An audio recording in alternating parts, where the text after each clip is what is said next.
6ix9ine's girl is gone, slain in cold blood, and the streets are losing their minds over it. Nigga, all your dad homies, I don't give a fuck who I'm talking about. All them Talking about? you Who you ain't your talking dad about? homie. Fresh footage just dropped, showing him right before it all went down, and people are convinced his own words might have sparked the ops to pull the trigger. On August 17th, 2025, the hip-hop world woke up to a nightmare.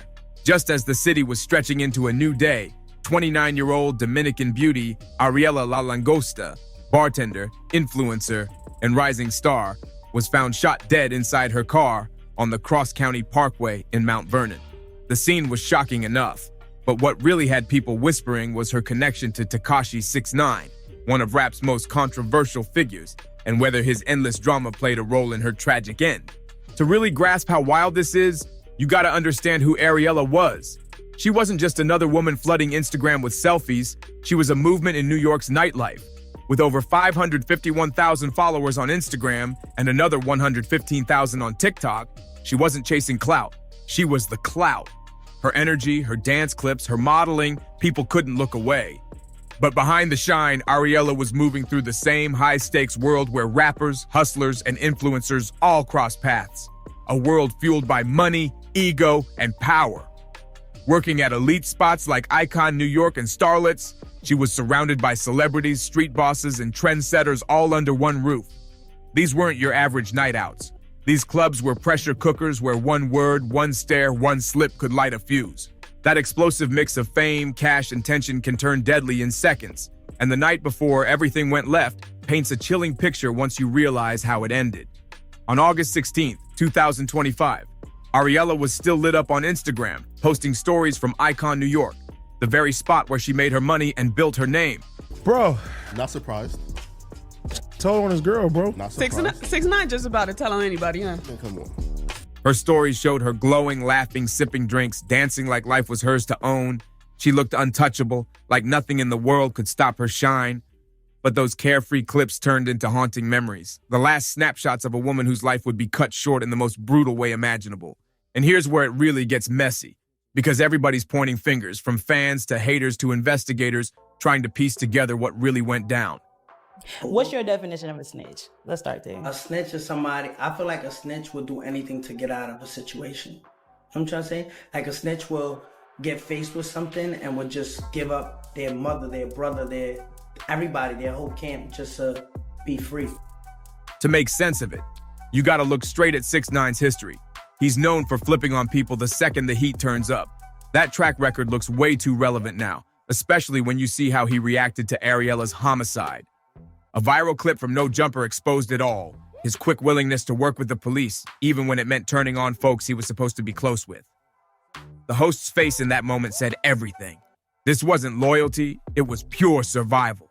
And the culture has always looked at that with a straight side eye. This situation ain't about one messy friendship gone wrong, it's a pattern. 6ix9ine has been stamped as someone who hands over info whenever the block gets too hot, and countless breakdown videos show exactly how the streets read that move. So now, when people toss around theories on why Ariela became a target, his reputation for snitching keeps sliding right back into the spotlight. And the bond between Ariela and Tekashi, that's the centerpiece of the storm. The nature of their connection is one of the most debated parts of this whole case, with sources spinning stories that clash like fire and ice. Some swear Ariela was his girl, while others claim 6ix9ine always called her his sister, trying to paint it like a deep but platonic ride-or-die link. But that confusion doesn't look random, it screams secrecy. In 6ix9ine's world, acknowledging someone too loudly can be just as dangerous as it is revealing. And when it comes to Ariela, one thing's obvious. This wasn't just casual. Their connection ran deeper, and the receipts prove it. She wasn't hiding in the shadows. Ariela was right there in his video for WAPA, the collab with Angel Dior, Lanier, and Bolin 47. That wasn't some background cameo either. Her presence lit up the screen, putting her directly in 6ix9ine's orbit for everyone to see. And if that wasn't enough, there's their 2023 link-up at the Toga Room in New York. The two stepped out together, showing just enough closeness to stir the streets while still keeping details under wraps. It was the kind of move that whispered, "We're connected," without ever revealing how deep it really went. And that's what makes the timing of her passing so chilling. By 2025, Tekashi wasn't the same rainbow-haired troll wilding out on social media, and popping up everywhere for clout. Nah, he was boxed in, moving under heavy restrictions, every public move carrying major legal risk. What I fold on though? When you took the stand, or when you testified? What I fold on? When you snitched. All right, so let me ask you something. If you was in that position, what you would have done? For me, you gotta understand. Nah, I don't. Listen, answer the question. I would never tell. All right, so this is what I'm saying. If you was in that position, you would have did that time. So the fact Ariela was still tied to him at that exact moment, it only cranks up the theories that being close to him put a target on her back. By then, 6ix9ine's world looked more like a cage than a stage. His public appearances had become rare and straight dangerous. After a 45-day stay in federal custody in late 2024 for violating supervised release, the court locked him down with strict probation, ankle monitor, house arrest, no international travel, and a laundry list of rules that clipped his wings. Then came July 2025, when he pled guilty to drug charges from a March raid on his Florida mansion that uncovered MDMA, cocaine, and more. With sentencing scheduled for September, his moves were being tracked heavy. Stepping into New York nightlife wasn't just risky, it could have wrecked his entire legal standing on the spot. And yet, Ariela's passing is now tangled in his chaotic history, with whispers that all the enemies he made from flipping street ties into federal cooperation finally caught up to his circle. Some unreleased footage makes it even wilder, showing 6ix9ine defending his choice to work with the feds, basically daring others to say they'd have done different in his shoes. That mindset is key when you ask the real question: did riding with him put Ariela directly in the line of fire? Because the evolution of Daniel Hernandez into Tekashi 6ix9ine, and then into one of the most infamous cooperating witnesses in hip-hop, didn't just create a storyline, it painted a bullseye on his life. And the threats weren't just empty internet talk either. Back in February 2025, a fake casket with rival King Von's name was delivered to his Florida crib, a bold warning that his enemies still had him on their radar. That's why people believe Ariela's homicide wasn't random. It might have been a retaliatory strike meant to shake him at his core. But just when the puzzle seemed at its darkest, brand new details surfaced that flipped the whole case on its head. Let me ask you something, and like I said, my respect to the West Coast. You never lacking, right? Never. So what happened to the niggas that lack? Let's bring up Nipsey Hussle. You think he said, yo, will never come up to me because I'm... Yo, bro, it happened to the best of them. Yes. Hold on. You're absolutely right. Hold on. So what you gonna say, Nipsey? Huh? The talk around Ariela's passing goes way deeper than her link to 6ix9ine. It's a whole spiderweb of rivalries, secrets, and dangerous motives. What makes it darker is the pattern we keep seeing in his playbook. Working with the feds wasn't just some one-time move to dodge heat.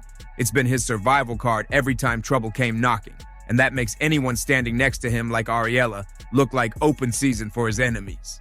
As detectives peel back the layers of Ariela La Langosta's final hours, the picture forming is anything but simple. This wasn't mistaken identity, and it sure wasn't some random street hit. It's shaping up like a twisted saga straight out of a gritty crime film, with more twists than anyone expected. In the streets, the gossip is non-stop. Online theories are flying. Even inside the nightlife scene, whispers are clashing, each one claiming to hold the real truth.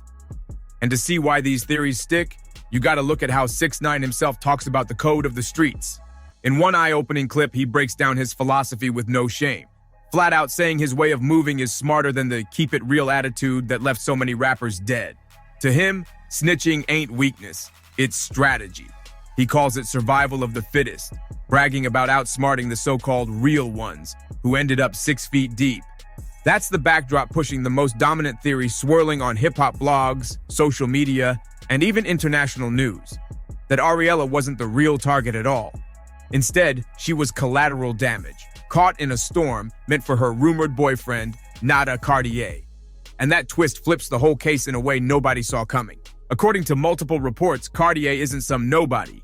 He's being painted as a suspected gang figure with ties to shady robbery schemes the streets call Jolopi. He's dead. But what's the point, though? All right then. So King Von is a solid, and he got killed, right? Then pulled out and put 5 in him, right? And he dead, right? So King Von died lacking. You hurt my feelings. No. Hear what I'm saying? May he rest in King peace, man. Von died lacking. Nipsey died lacking. Pop Smoke died lacking. Right. Can't lack? No, you can't. All right. Killer be killed in these streets. The claims get even darker. Word is Ariela was driving a Mercedes G-Wagon with Cartier sitting shotgun when the shooters struck. She ended instantly, yet Cartier walked away untouched, and the whispers go further. Some allege Ariela helped lure Colombians for Cartier to rob, which could have sparked a deadly payback that ended with her life. If that's true, the whole story flips. From Ariela being innocent collateral to her being caught up in moves that dragged the fire straight to her. Police later confirmed someone was taken in for questioning after the shooting, and multiple outlets pointed the finger at Cartier himself. His past, prior arrests, and whispers about him slipping into the U.S. under shady circumstances only fuels the belief that he was the real target in a carefully calculated hit. But Cartier's role throws gasoline on the fire, making this mess way more tangled than mainstream outlets admit. If Ariela was really tied to both 6ix9ine and Cartier, the question is explosive. Were those ties overlapping? And if so, did that double connection put her in danger from more than one angle? That's where the second major theory explodes in hip-hop circles. Ariela's passing wasn't about Cartier at all. It was a shot at 6ix9ine himself. His enemies never let go of 2019, when he flipped on the 9 Trey Gangsta Bloods in court, testifying and stamping himself with that forever snitch label. And Tekashi hasn't exactly kept quiet about it either. In his own words, he's compared himself to fallen rappers, but with a twisted spin, saying the only reason he's still alive is because he was smart enough to play the game differently, even if it meant breaking the code the streets swear by. 6ix9ine's cold take that street credibility don't mean nothing if you're dead shook people to the core, and it casts Ariela's case in an even darker light.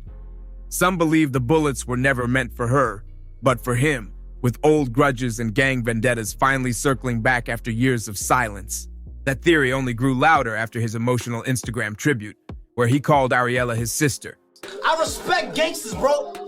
But you gonna see me, you gonna respect me.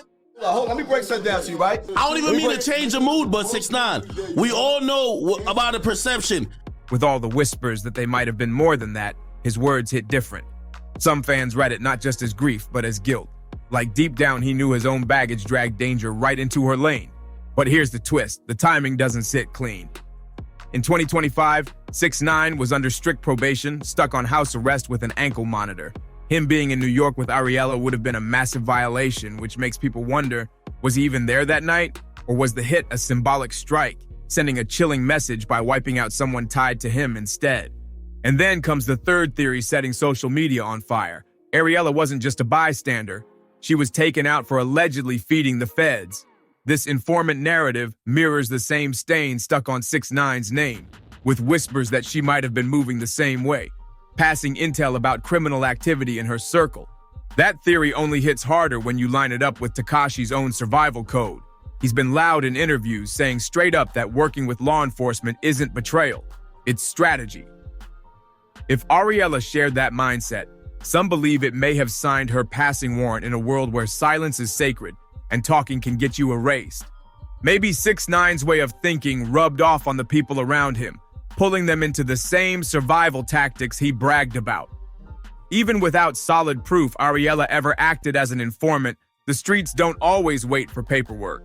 Just the perception of betrayal can be enough to spark deadly payback. Some even connect her passing to the bigger storm of gang violence rocking New York at the time. Around those same days, a Brooklyn nightclub turned into a war zone. 4 shooters unloading, 42 shell casings littering the floor, chaos everywhere. NYPD stamped it gang-related, and Mayor Adams rushed crisis teams in to keep the city from spiraling into all-out retaliation. Officially, there's no tie between that massacre and Ariela's homicide, but the timing is too wild for people not to connect the dots. And here's the chilling part. 6ix9ine's name holds so much weight in street politics that targeting someone close to him could have been the perfect move. Directly hitting him would have been nearly impossible. He's too watched by the feds, too boxed in under probation. But Ariela, she was vulnerable, and her passing struck him where it hurt most while letting the shooters dodge federal heat. What makes it even murkier is the blackout from officials. No word on how many bullets were fired, no timeline, no forensic details shared. That silence cracked the door wide open for conspiracy theories, street gossip, and wild speculation to take over the narrative. With no official answers, the rumors got louder than the facts. So the burning question is, what really happened on that tragic morning? Because as the investigation into Ariela La Langosta's homicide unfolds, The official story is clashing hard with the wild narratives flooding blogs, vlogs, and social media. What's coming into focus is a law enforcement scramble to control a high-profile case tangled up in 6ix9ine's toxic reputation and the non-stop spotlight that shadows him everywhere he goes. This investigation isn't just about Ariela. It's about the nightmare of handling a figure so polarizing that his name alone turns any crime into a circus of conspiracy theories, street gossip, and headlines. In one cold piece of footage, 6ix9ine explains why he thinks old-school gangster codes only end one way. Passing, not respect. That harsh philosophy hits different when you stack it against Ariela's fate. And the reminder that Alpo Martinez, a notorious Harlem name, was once spotted at 6ix9ine's baby shower before his own homicide shows how twisted these connections really are. In this world, working with the feds doesn't cut all ties. It builds deadly contradictions that can blow back at any moment. As for Ariela's case, both the NYPD and Westchester County Police are on it, officially treating it as a suspicious homicide. Westchester Police Chief James Luciano even confirmed they believe the slaying was tied to criminal activity, though what led them to that conclusion is being kept sealed tight. That statement alone adds weight to the idea this wasn't random. It was targeted, meant to send a message. But what really has people talking is what hasn't been revealed. No arrests, no suspects, no motive named as of August 18, 2025. For a case drowning in this much attention, the silence is deafening, and it's got people questioning whether cops are being cautious or if they've stumbled onto a truth too messy to put in the open. Even the way Ariela's body was first found adds another chilling layer, like this case is hiding something way bigger than what's on the surface. She was discovered around 8 a.m., slumped lifeless in her car on the Cross County Parkway in Mount Vernon. Multiple outlets say she took a bullet to the head, but here's the eerie part. The key details are sealed shut. How many shots were fired? What type of gun was used? The full play-by-play of that morning.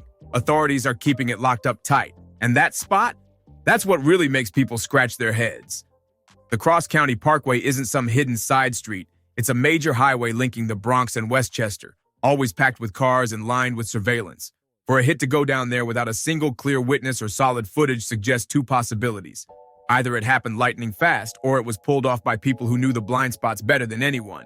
Then there's 6ix9ine's own situation, which twists the whole thing further. Rumors have been flying that he was riding with Ariela when she got hit, but legally that's shaky. In 2025, he was strapped with house arrest and an ankle monitor, meaning any move back to New York would have triggered alarms instantly. That gap between street chatter and legal reality forces people to question all the main theories. So if Tekashi wasn't even in the city, what does that really mean? Was this a symbolic strike meant to shake him by targeting someone close? Or could the shooters have thought he'd be in the car too, turning Ariela into an unintended victim? Either way, the motive feels deeper than random violence. It feels calculated. And don't forget, the threats on him never went away. Just months earlier, in February 2025, someone sent a fake casket straight to his Florida mansion with King Von's name engraved on it. A cold warning that his enemies are still circling, watching, waiting. Ariela's passing might not just be tragedy. It could be the latest warning shot in his never-ending battle. The deeper you dig into 6ix9ine's twisted mindset about survival and street credibility, the clearer it gets why people around him keep ending up in the line of fire.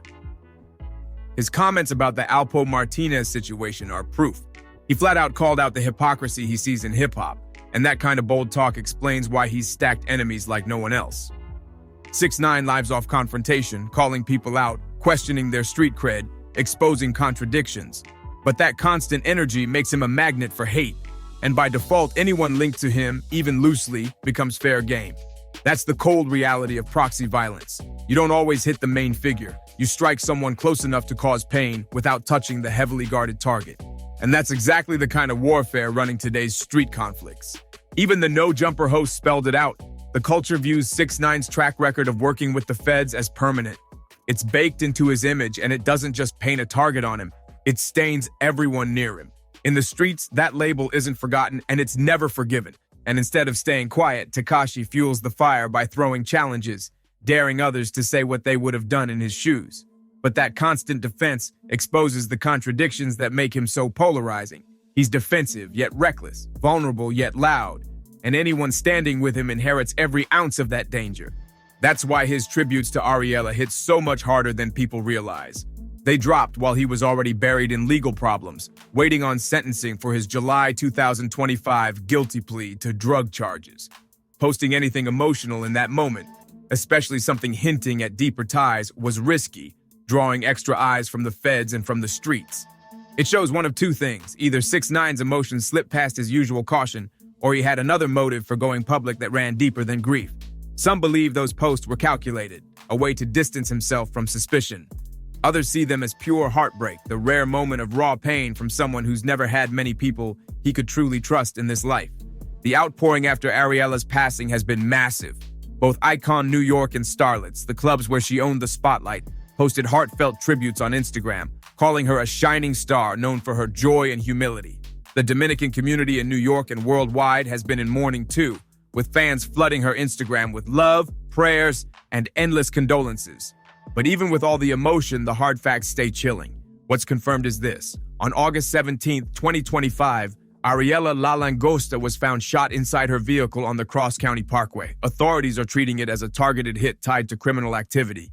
Yet no arrests have been made, no suspects named, and no clear motive laid out. The silence leaves a haunting gap, and the streets are still buzzing nonstop with theories. So now the question sits heavy. What really happened to Ariela? Was she simply caught in the crossfire meant to send a message to 6ix9ine? Or were her own ties with the people around her deeper and more dangerous than anyone realized? I want to hear what you think. Drop your thoughts in the comments, and don't forget to like, subscribe, and share this video. I'll see you on the next one.